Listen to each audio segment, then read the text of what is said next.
sleep is a big topic, and it's something that many people are struggling with more than ever before. I really struggled with it for most of my life. Why do you think sleep is so difficult for so many people in our modern world? I think one of the really interesting things I've seen over the last 10 years of working with clients and overcoming insomnia myself is that we talk about sleep in a very generic and general way. We talk about it from a physical perspective rather than all different parts of what sleep is about, which is the physical, the emotional, and the mental components. And we'll sort of talk about this more as well. And I think a lot of the times, what I see in my practice is that people tend to Google and self diagnose first. We live Mm, in this world when we have access to information, but sleep is unconscious, subconscious. Therefore, we don't see it from the conscious perspective. And so this is what I see in a lot in my practice, that the online information is too general. And then if we don't have the self-awareness to see how our sleep is, and everybody is different, then it's hard to put the right things in place. it's interesting you say that because we are unconscious when we're sleeping, except in dream sleep cycles. I suppose we can talk about that. And so it's hard to analyze what's actually going on. And so many people are unaware of the importance of these other dimensions of being a human. How is your physical body? How are you feeling? How is your mind?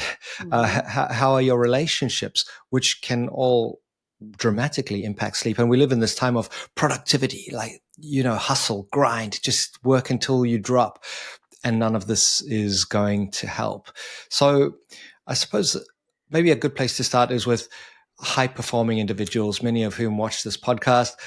They will take care to optimize diet and exercise and mindset, and they'll read books about stoicism, yet they Mhm. still struggle with sleep. Why is overcoming sleep problems the hidden lever for peak performance? So one of the things I talk about early on in my work is personality traits. And you're all going to relate to this in a Mm, different way. Every single listener will take something away from this in a different way. So if somebody is a high achiever, they might be a creative type high achiever. They might be more of a productive problem solving type high achiever. And there's many, many, many different versions. So if you look at all the 16 personality traits, um, we're all different. We all work with things in a different way. So because during the day, high achievers, peak performers often really value their time in relation to what the output is. What did I get done? How well did I eat? How did I maybe proactively manage my day? That's all action based. So we're going to do something in order to achieve something or get something out of any chunk of time, whether that's 10 minutes, 15 minutes, an hour, or 3 hours, right? But the nighttime is actually completely the opposite. It's non-active in every single shape or form. Now, obviously, we're never off when we're sleeping. So there's a different value to sleep, but we're not consciously active. We're not telling our body and our mind what to do. The body and the mind naturally goes into sleep and does what it needs to do within itself, right? And so, one of the things I'm seeing with a lot of the personality traits, and again, there's different type of personality traits depending on different people, naturally, that high achieving comes with productivity based behaviors. We are all human beings. We all have human behaviors, not just habits, but humans are reactive in nature. Something happens and we react to it. It's that simple. So anything that happens, we're going to have a reaction to it. And so when we therefore sleep, the reactive nature is very different. We might react to, let's say, a storm that's outside, but we're not necessarily going to react to something else that happens. But for a go getter, peak performer, high achiever type, often they go to bed thinking, what am I going to do tomorrow? mm, What's going to happen in 2 weeks' time? What went well or what didn't go so well yesterday or today? So there is this either forward thinking, forward looking, or backwards thinking, backwards looking. We're never in the present. Go getters tend to be more either in the past or in the future, right? Yeah. So the reason I think it's really, I mean, sleep and optimizing really high quality sleep, no matter who you are, the reason it's a lever for peak performance is that if you can master your non-active 7 hours or whatever that is, and it doesn't have to be seven, but we look at the 7 to 9 hours depending on the person. If you really highly maximize it in terms of physical relaxation, mental relaxation, and emotional relaxation, your rest of the hours are going to be completely different as well, meaning the waking hours. You're just going to feel different. You're going to feel more of that peak performance because you have recovered. Yeah, so important.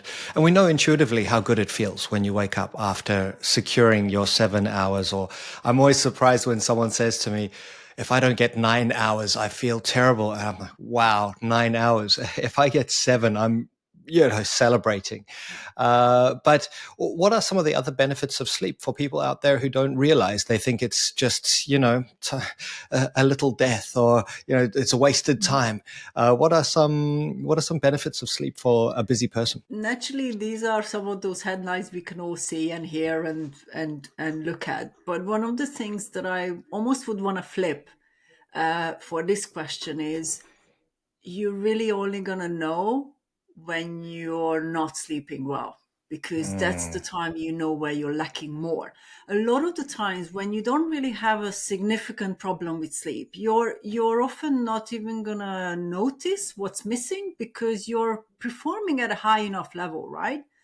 But when you have the one-off nights when it doesn't work out the way, or maybe you've had a trip somewhere else and you're coming back and you might have a bit of jet lag or things like that. That's normally not a common experience. And that's when the sleep is not so great. You know how that's affecting you. Yeah.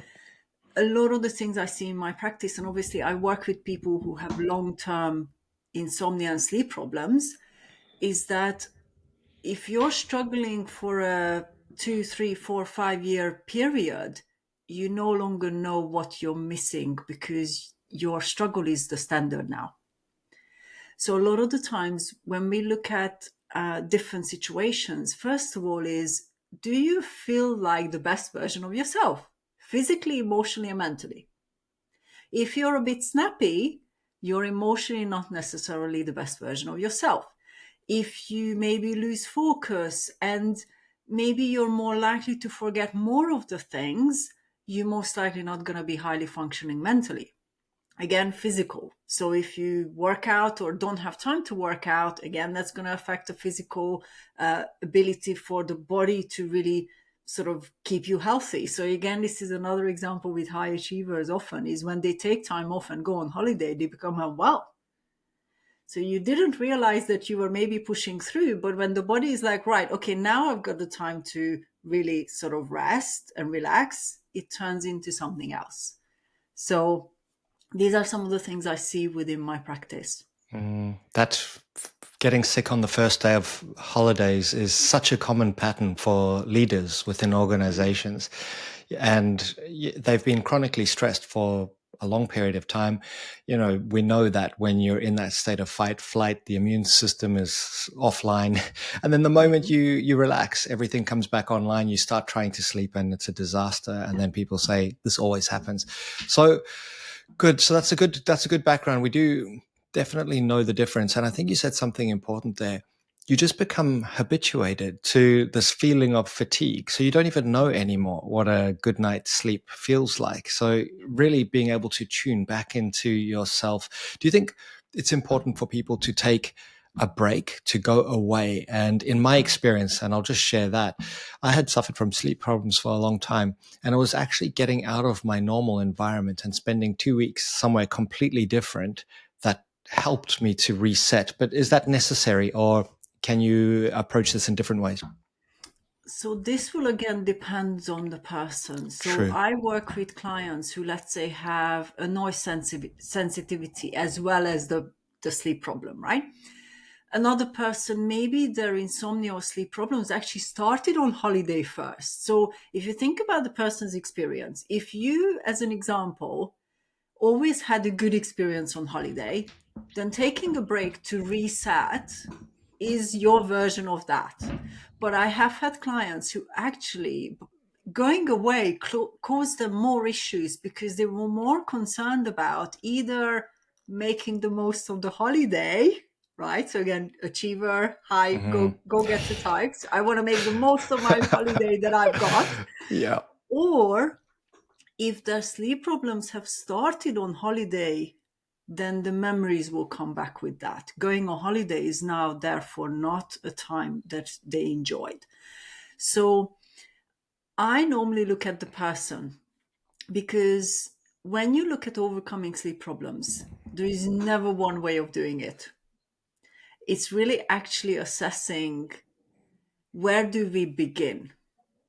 So if a person struggles at home, I wouldn't take them out of that environment, because if they go away on holiday and they have a good 2 weeks, they come back and things generally come back Yeah. within the environment, because that's where the struggle exists. So taking a break might work for some people, because it's a reset for them, but for other people actually can cause the completely opposite. So I know that I haven't given you a yes and no, but it's just circumstances, really. Yeah, it's personal, it's individual, and it's like that with much of medicine. We say, just do this and you'll be fine. Whereas, in fact, we have to be precise. Each person is different. Their stressors are different. Their situation, environment is different. So you talk about sleep skills for life. What happens when we treat sleep as a trainable skill set? So often I give this example to clients pretty much all the time, because what we expect, for example, with sleep problems is we're going to overcome it very quickly. The more we're going to put in place, the quicker we're going to overcome it, right? Generally, that's the idea. Mhm. When I look at sleep skills, and this is one of the things that I really started seeing from my story. So I struggled with insomnia, overcame it, and what kept my sleep in a great place, being an over analytical and a thinker type, is that I started to work with myself in a proactive way. So that's a skill set. So when we look at sleep more as a, how can I influence it in advance? How can I develop it, create it? Not rigidly perfectionistically, but if I'm, for example, an over analytical and the thinker type, me doing some emotional work is not the answer to the core of the problems. What I need to work with is I need to tame my mind so it's not overactive, and it knows that when I'm climbing into bed, that overthinking human behavior does not belong in bed anymore, right? It might serve a purpose during the day, but it's not going to serve a purpose at night. So when I look at sleep skills, is really breaking it down into groups. And so this is one of the things I talk about in my latest book, which is called Sleep Skills for Life.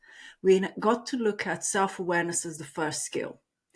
If you don't know very honestly and practically what's helping and hindering your ability to sleep really well, then you're not going to be able to necessarily find the right tools. It's not that you're not intelligent, but it's that there is a mismatch between the root cause of the problem and what you're putting in place for it. The other thing I talk about is, for example, your ability to be able to fall asleep easily. We all have a different definition of what easily means, Mhm. right? For some people, that might be 10 minutes. For another person, it might be a slightly longer, but maybe because they know that they had a very pressurizing day, and that's okay for them if it's longer, right? But even falling asleep, depending on the person, it's a physical, emotional, and mental preparation before you climb into bed, not doing more stuff once you're in bed and you can't fall asleep, right? So that's what I mean by skill sets. If you know that maybe you're still holding on to some anger, or you had a discussion with someone that was upsetting, if you don't deal with it before and you don't learn how to close that chapter down in some way, and letting go is a big word, but really practically speaking, separating it from your nighttime, You can go to bed and there is no chance of falling asleep because that is still there and that's still bothering you. Again, for a thinker type, it might be different. So when I look at sleep and overcoming sleep problems and then future proofing sleep, skills are all over. So if you ask someone who sleeps well, they're not going to be able to know how, but they are going to be more of a calmer person, maybe more of a person who doesn't hold grudges. Those are all skills. They're practical and we can learn them, we can master them. And so, one of the things that I say about this idea of sleep skills is think about learning a language. I'm Hungarian, so I live in the UK. I've studied English, but we've got to learn to listen to our body and the mind so that we know what it's wanting to tell us. Is it a physical issue that's going on? Is it more of an emotional challenge? Is it more a mental situation that maybe is causing the issues? So, and this is what I found very clearly in my work now for 10 years. Throwing tips is not necessarily the answer. It's learning how to work with exactly who you are, with the circumstances, with the lifestyle, with the life stage. Someone who's just going to uni is a totally different life stage than someone who might have just had 2 children or someone who's about to retire.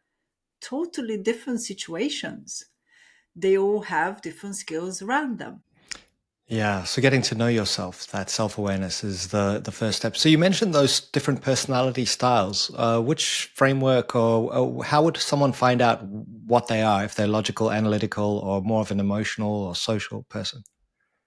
So I normally keep it very simple. We kind of all know ourselves.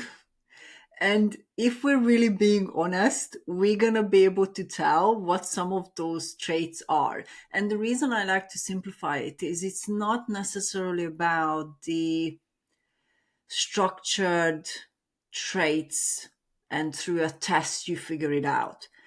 The question is this: what are some of those behaviors or habits or mindsets that you have that are very strong, that's affecting your ability to be able to sleep well?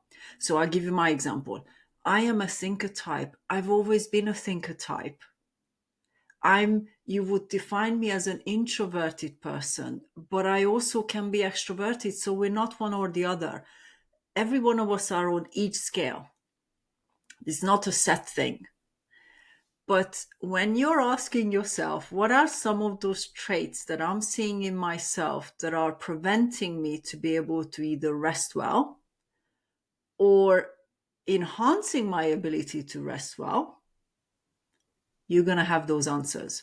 But I do look at the main 16 personality traits within. If you just literally Google 16 personality traits, you can really find them. But I've included that in my book as well, and I actually give examples of how some of those traits, if they are on the lower end or the higher end, how they play out in relation to sleep and sleep problems. So we don't want to get into almost over analyzing traits, but again, it starts with you. We all know ourselves. If we're more of a worry type person, we know that. If we're more of a analytical type, we know that. If we're more a creative type, we know that. So we can keep it simpler than sort of a test as well. Yeah, absolutely. What are some things people should not do? And I know it's you should never say never, but I've heard people who have found tracking their sleep really helps. But then on the flip side, there are people who become obsessive compulsive about it. And if the sleep score says you had a bad night, even if you feel good, you say my day is ruined. I'm sure you hear this all the time. Yeah. And of course, there's the basics, sleep hygiene. So turn off bright blue light sources, which I found to really help me. Mhm. And I'm happy to share my little sleep routine that's been supporting me later on. But is there anything that we shouldn't do? And one I just like to throw out there is the tendency to pick up the phone and have a little scroll at 3 a.m. Mhm. So the way I want to answer this question is, first of all, figure out if there is a problem or not. I Mm, always say to people, if it isn't a problem, don't make it into one. So whether or not you read or not read, look at your phone, not look at your phone, really what the defining factor in my work is it causing a problem? Or is it a coping mechanism that's not solving the problem? So I'll give you an example with the sort of the phone example.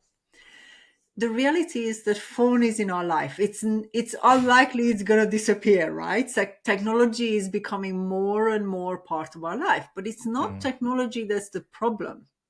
Is our behavior that either is helpful or unhelpful. So if you spend 16 hours of your day consuming information because maybe you're running a business or maybe you're in a managerial role and a problem solving role in your work, you're consuming information through some version of technology anyway. Now, if you then come home and your evening is also filled with consuming information through technology, then you're not switching from those behaviors that driven, let's say, 12 hours of your day or 8 hours of your day. You're just continuing the same behaviors through the same ways of consuming information through the technology, through your phone. Relaxation is not active consumption. We like to think it is. Listening to a podcast, watching something, maybe reading articles about your interest. But what that is it's still consumption.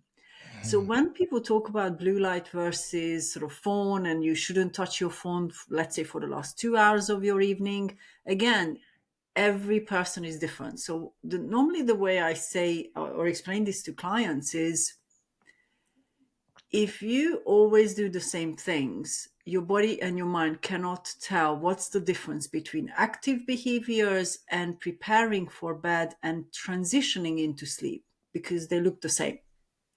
If you're always reading information on your phone, your mind and your body is like, oh, it's daytime, so that's what we're supposed to do. It's not going to know how to turn off from that. But if you're someone who's, let's say, maybe struggling emotionally, and you had a really busy day, and this is the only time that you can have a conversation with your spouse or loved one, or let's say your parents live further away and the phone is the only way to contact them, or many different versions, then the phone is a support system. So if you now take away the phone and say to the person, don't touch your phone, but they don't have another support system, what you're taking away is you're taking away the support system, which at that time comes through the technology, right? So a third example I give is hobbies. If you're researching on the exciting hobbies or your next holiday, right? So we often research places we want to visit or things we want to do or activities we want to book or things like that, and it's too late at night, what you're now tapping into is the excitement. So it's not necessarily negative, but it's no longer really the version of relaxation and turning off from everything from the daytime. So these are just sort of some of the basic examples. And so when we then look at blue light, there are a lot of misconceptions about blue light.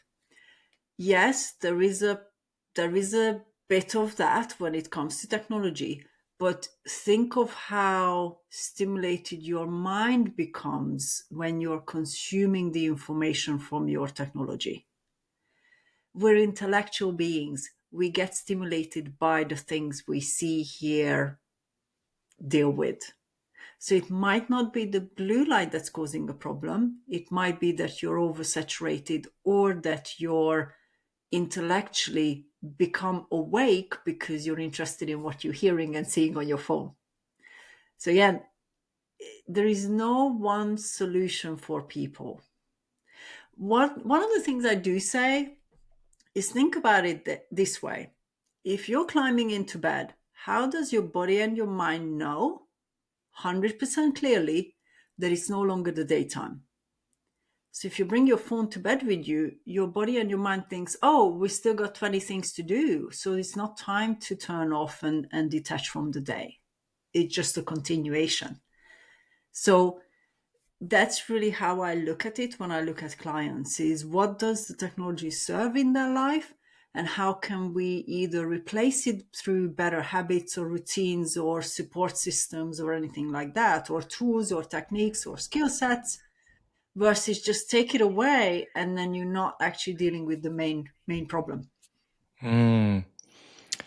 I found, because I'm a thinker as well, and probably, it's hard to give that label purely because there have been times when it's social challenges. You've got some issue at work with someone, and if you fill your space up with distractions and technology and consumption, as you said, at a certain point you slow down, you lie down in bed, and the brain says, "Oh, thank you, I've got some space.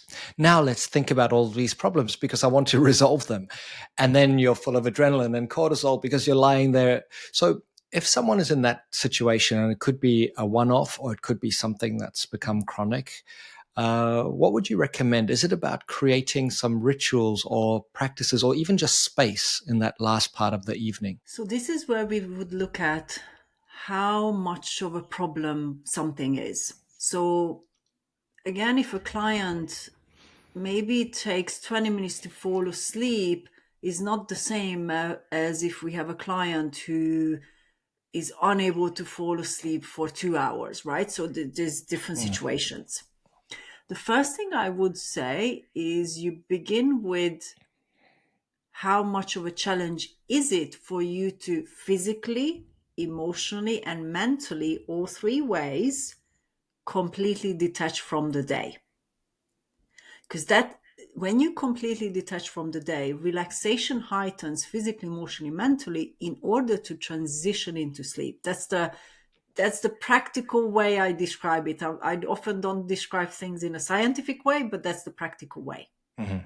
So if you are someone who needs less time to do so, to completely detach, then you might not need to put in place a very long, very rigid, and often they're quite regimented evening routines, because you might be someone who already has the skill of separation in some way. So you've got the skill, right?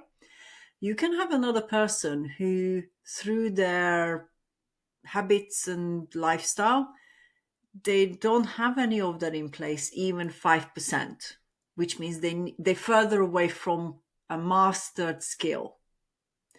Then if we take the second person, what I always say is you got to start by addressing some of the behaviors that continue on.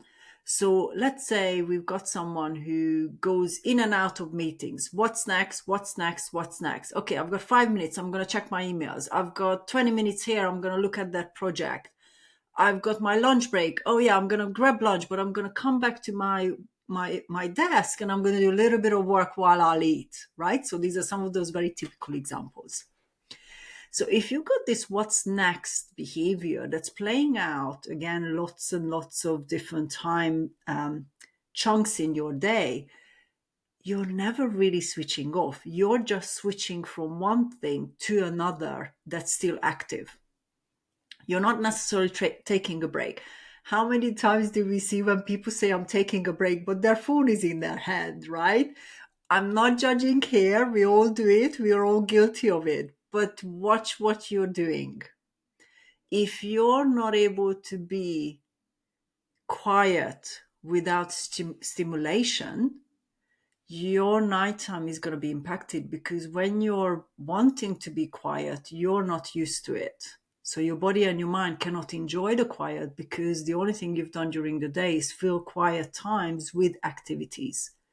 So the first step I would say is you got to start learning how to enjoy non-active, non-consuming.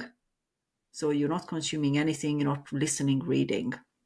Even if you start with 10 minutes 3 times a day, what that's going to teach the body as a skill and the mind as a skill is that it's okay to take 10 minutes and not fill it with more things. So then the nighttime comes and then your mind is like, oh, okay, so if we could do 10 minutes of it, then we could do this other thing as well, because we now had the experience of understanding what real relaxation, physically, emotionally, and mentally within 10 minutes feels like. The other thing I like to add before can we probably going to move on to something else is often people think that relaxation only exists if you do something. I'm going to do a meditation, I'm going to relax. Or I'm going to take a bath and I'm going to relax. Or I'm going to read a book and relax. Humans experience relaxation in moments and through the senses. So, all the five senses, listening to something, smelling something, tasting something, seeing something, and touch, physical touch. So, that could be a hug, but also maybe wearing your favorite jumper. You feel good, you feel relaxed in your favorite jumper, let's say. They all carry versions of relaxation. If you take meditation back to its roots, real simple roots, it's just being and allowing your senses to observe the world rather than you doing something with it. That's really the basics of meditation, right? But we're often not very good at just doing nothing. So relaxation starts with you even figuring out what that means for you. Is it I'm a tea person, so ta- making a cup of tea, 5 minutes, and actually really engaging with what I'm doing is relaxation. For another person, it might be sitting on a bench looking at something. For another person, it will be listening to something while doing nothing else. So relaxation does not have to fit into this regimented routine or a tool or a practice. It starts with observing, not consuming. That's such an important differentiator. And I like how you framed it, because if we said to people, meditate 3 times a day for 10 minutes, it's torture. Everyone would say, I'm not doing that. It's weird. It's woo woo. But you're just saying do nothing and get used to just being aware of the present moment without judgment. That's my favorite definition. And just listen and be. Why is it that that sounds so challenging for so many people? It's just because we've become habituated to always needing to consume. It's like snacking. We know that you wouldn't snack or eat the entire day because you would end up with health problems. It's no different with information. But it's not easy. It's not easy to do nothing. The beauty of life is we get to have so many great experiences, whether that's talking to someone, eating something, listening to something. Life is for living, but also at kind of what cost are we consuming all the time, right? And again, there's nothing wrong with where we are at. So if you are struggling with being quiet or being present, that's okay. That's just where you start. Mhm. I've been there. When I struggled with my insomnia, I was like that too. So it's learning that skill of just starting with a few minutes, just starting with 3, 4, 5 minutes, couple of times a day, and actually really embracing the idea. Often what happens is we have resistance to it because we don't really want to not do anything. But then Mm. you're going to know, right, okay, I'm being impatient here, I'm being fidgety here, I'm being, whatever that is. That's where you're beginning. Mm. But now you know that you're fidgety.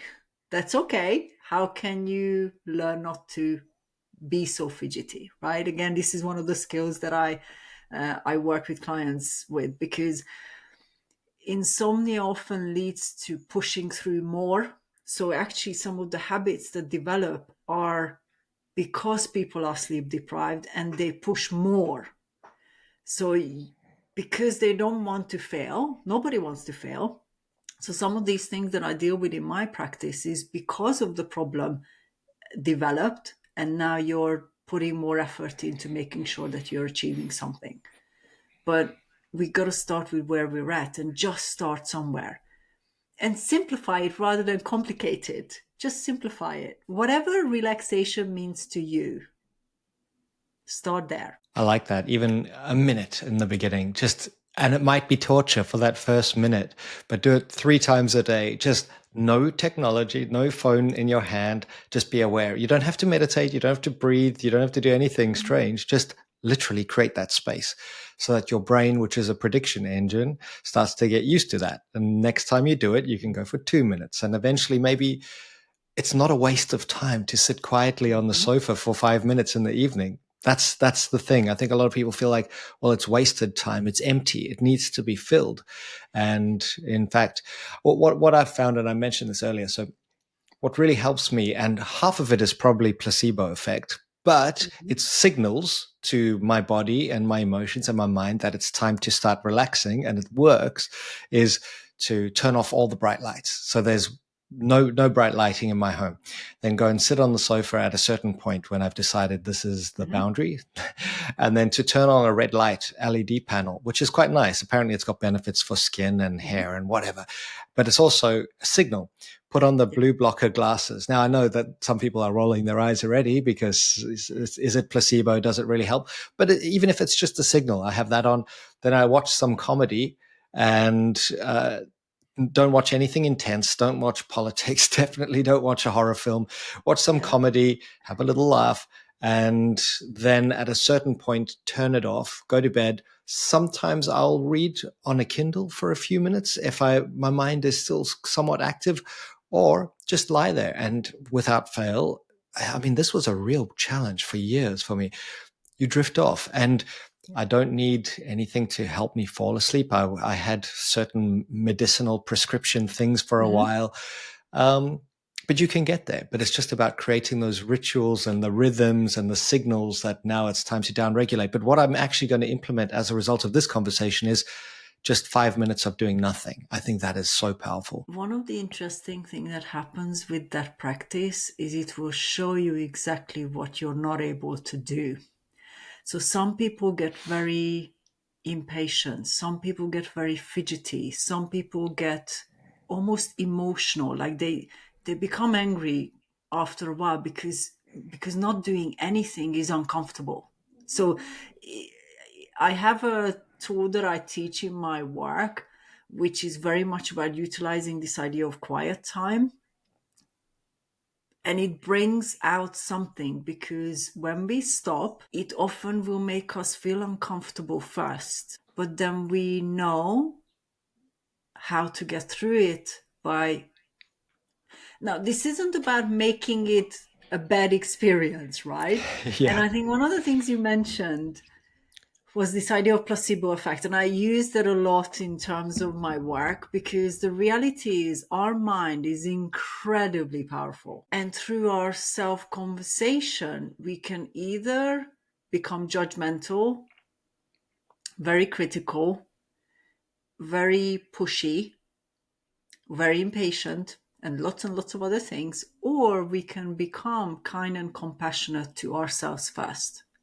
It's okay that I'm struggling with this, but I want to learn. It's okay that it might take me a little bit longer, but I'm going to put some practical things in place, right? So when you start with kindness and compassion, the turmoil of sleep problems don't become bigger and bigger and bigger, because when you're kind and compassionate, you're going to start actually really becoming more relaxed because you're not fighting with yourself so much. So when it comes to evening routines as such, the simplest way I change that definition for clients is think about it this way: physically, emotionally prepare before climbing into bed so that you can transition into high relaxation. But you're all going to have a different definition of what that means. Every single one of us will have a Mm, different definition. The yeah. question you've got to ask yourself is it effective all the time and does it give you that relaxed feeling? That's what we need to look for. If the chore like routine is making you more nervous or more edgy, then probably the answer is that it's not quite suitable. So, again, yours is not going to work for everybody else, but it works Mm, for you. yeah. That's it. That's what you need to discover. What about people who say, I'll just pop a pill or I'll just take some THC drops or something like that? So in my practice, I never sort of judge or criticize or anything. It's just where you're at.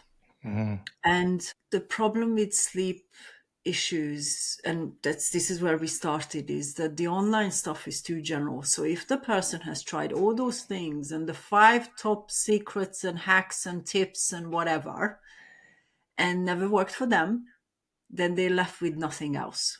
And Yeah. so a lot of the times what I see in my client work is the reason somebody ends up with some sort of medication or some sort of pill or substance taking, whether that's a glass of wine or sleeping tablets, Mm.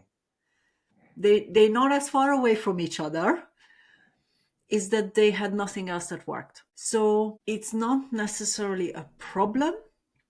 And I think this is one of the things that I start with is, if you have a sleep problem, you gotta go have an assessment, because you might not know exactly what's going on. There can be medical issues behind it, there can be other things behind it. You're not seeing the full picture because sleep is more complex than we think about.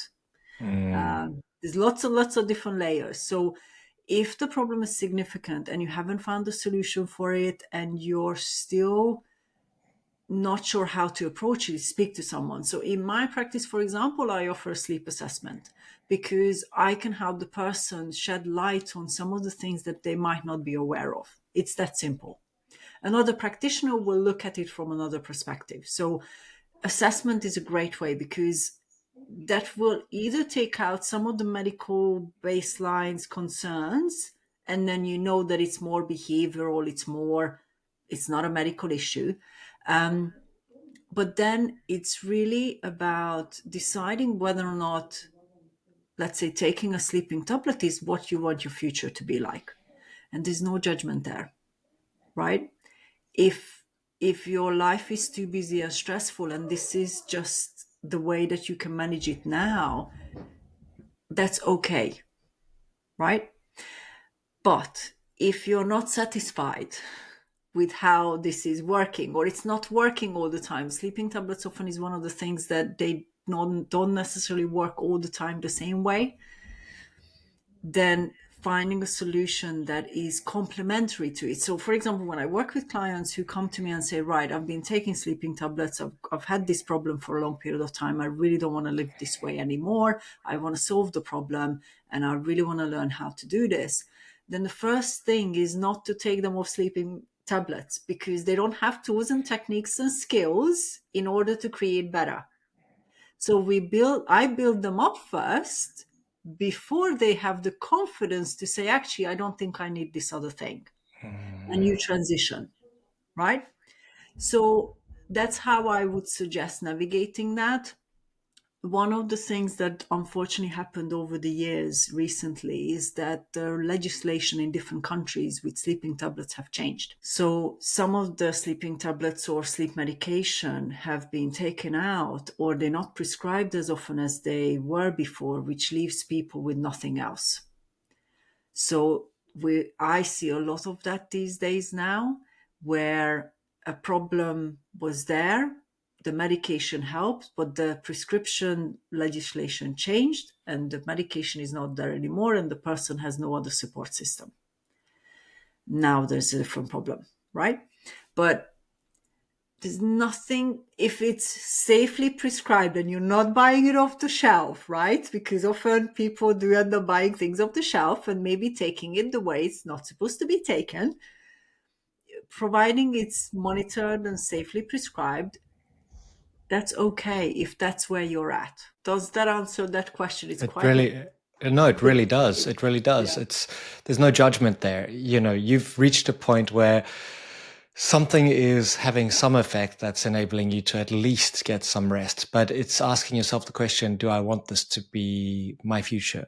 Or Mm. is there another way? And I think most people would prefer to just be able to fall asleep and secure a good night's sleep. But thinking about it, all of those tools, whether it's a glass of Mhm. red wine or a prescription tablet, what are they doing for you? They're enabling you to stop consuming. They're enabling you to stop thinking for a while. So practice that, and let's see how much you need that. One other question I get a lot is, I wake up at 3 a.m. or I wake up at 4 a.m. and I start thinking. Mhm. Any tips, or does it just go back to if you can practice being calm and relaxed, it's going to help It's you at that moment? That's a slightly different sub problem. So when I look at sleep problems, I look Yeah. at what's the combination, right? So for some people, they can't fall asleep easily. They also wake up in the middle of the night. For some people, they fall asleep easily and then they wake up at 3 o'clock and then they're not able to fall asleep for an hour, two, three. There's lots and lots of versions. So one sub sleep problem that I see is the issue falling asleep Hmm. in an quote unquote easy way. The second sub sleep problem, and I want you all to think about it like separating the parts of sleep, because that's really what the picture is. You're different, you've got different sub pieces. Hmm. If it's nighttime wakings and inability to fall asleep easily again, there can be some medical sort of background there. So I kind of always start with just make sure that we're not self diagnosing. But a lot of the times, what I see is that naturally you might fall asleep easier after 16 hours of being awake because physical, emotional, mental tiredness peaks towards the evening. That's how we are designed. So it might be easier to fall asleep because naturally your body has reached that point of tiredness, and I mean physically, emotionally, mentally, all three, so that it can transition. Now, what happens after 2, 3, 4 hours, 5 hours of sleep, no matter what version is for you, is you are recharged a bit. Even if your sleep quality is not high, you're still recharging, which means that as you're transitioning between sleep stages, and again, this is just a practical way I describe it, not the perfect scientific definition or explanation, is because you have been recharged somewhat, something becomes activated. So if you physically recharged, your body becomes physically more awake. If you're emotionally recharged, you might be emotionally more awake. If you're mentally recharged through those hours, you become mentally awake. So what happens when you wake up is an indication of what gets activated. So if your legs fidget, you're physically activated. If your emotions, excitement, frustration, disappointment, any emotions get activated, that means your emotions can play out again. If you're mentally activated, you start thinking, what if tomorrow I've got this thing I've got to do tomorrow, or past, looking at what happened yesterday, then you're mentally activated, right? How you deal with it depends on what's showing up. And you all know exactly what shows up for you. Now, in my book, that chapter, I really break down the combination of things. And the reason I refer to the book, yes, I know I'm suggesting obviously purchase my book, but it's because I broke it down in a way that it's very simple to follow in a practical way. So you can all figure out what puzzle pieces you've got playing out and then put the right things in place. Because if you look at the physical, emotional, mental components, you're all going to be different. So I don't like to do tips for nighttime wakings or even falling asleep because it does depend on where we begin. What's the cause of the issue?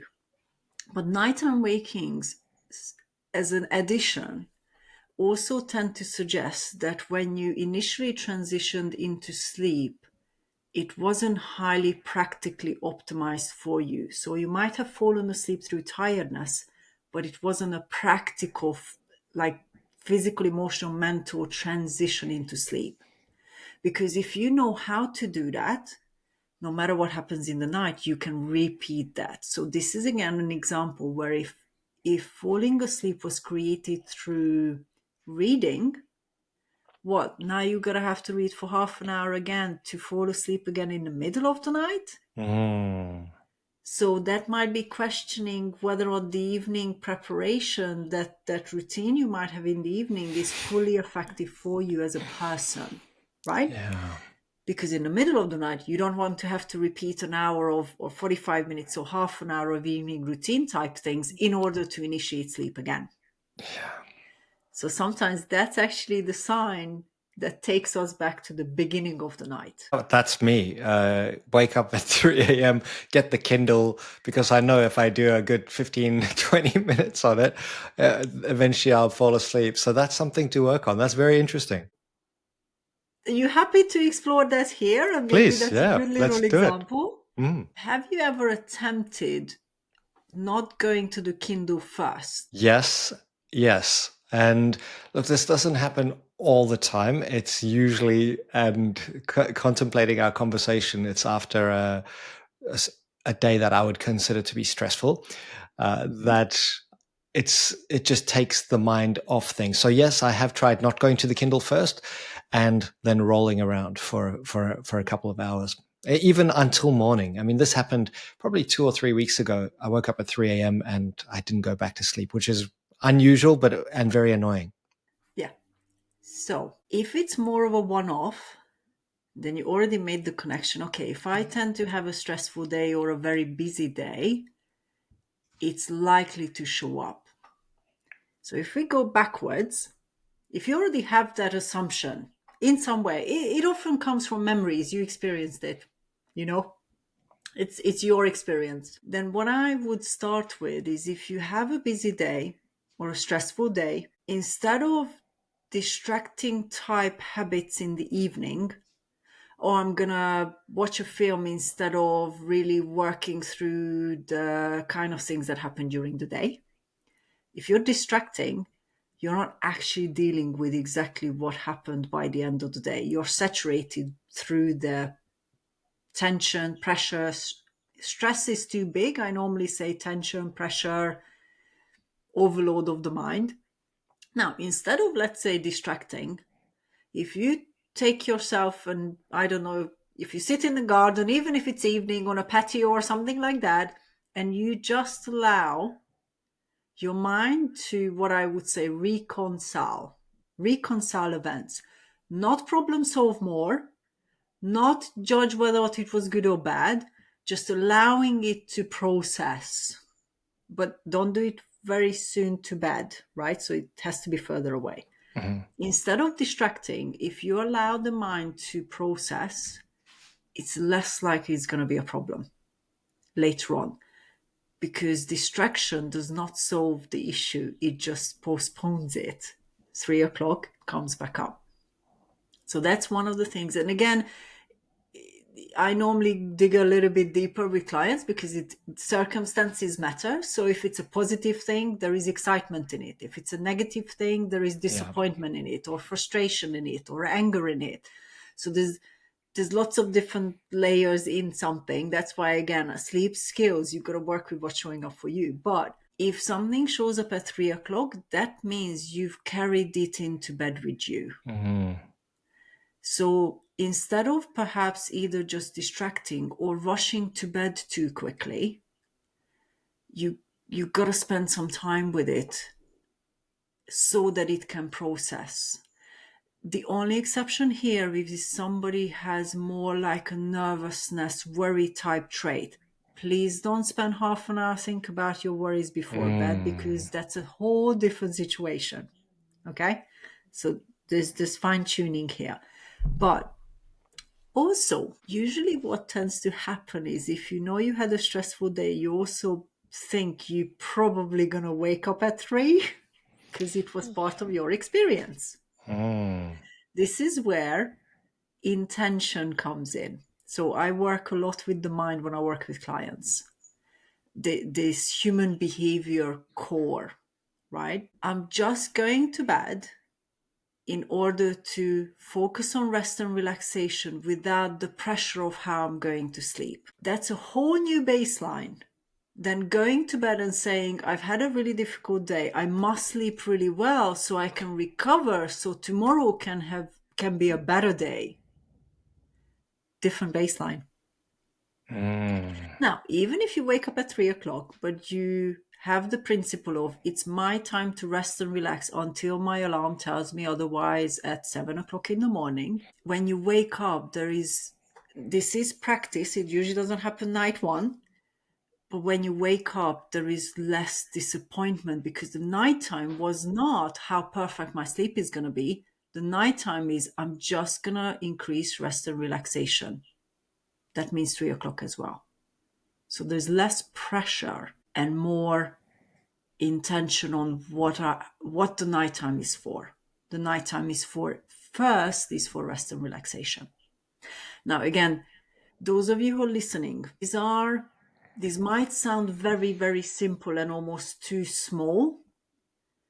But when you take it back to behavior and you develop a skill of treating the night for rest and relaxation as a baseline, your relaxation is already heightened because the baseline creates that. The way you think about your nighttime creates a different way of your mind and your body treating the nighttime. Does that help? That really helps. So I'm so glad we didn't talk about sleep hacks and, cherry juice and valerian root and Yeah. all of these things. I'm so glad that we talked about that the intention with which you go to bed, actively creating space so that you can relax and get comfortable, even just being relaxed. These are foundational, and I think that's often the missing piece. I love that we didn't go into sleep cycles and all of that kind of thing. We kept it simple. Yeah. Yeah. Mm. And So for and some, please.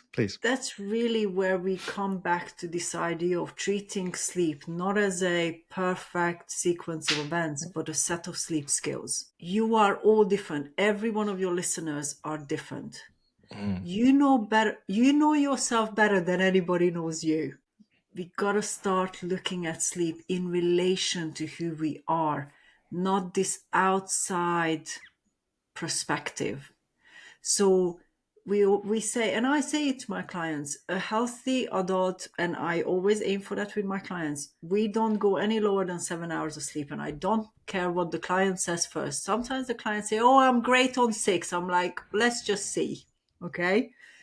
But your optimal, it's not just about the hours, it's about the quality, but it's most importantly also about your ability to influence how your nighttime work out in advance, not hoping for the best.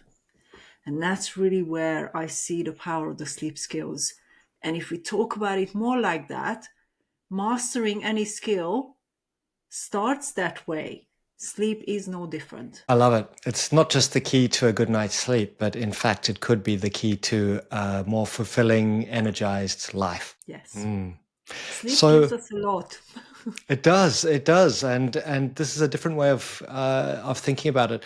So, Beatrix, you've written a book called Sleep Skills for Life. What would you like people to get out of it, and how can they connect with you and find a copy? Yes. So we're going to put the link wherever the episode is shared. So I give the first chapter away for free. Okay. So you're going to see the link below. The reason I give the first chapter for free is because you get an insight of what I'm about, really, and what the book is about, right?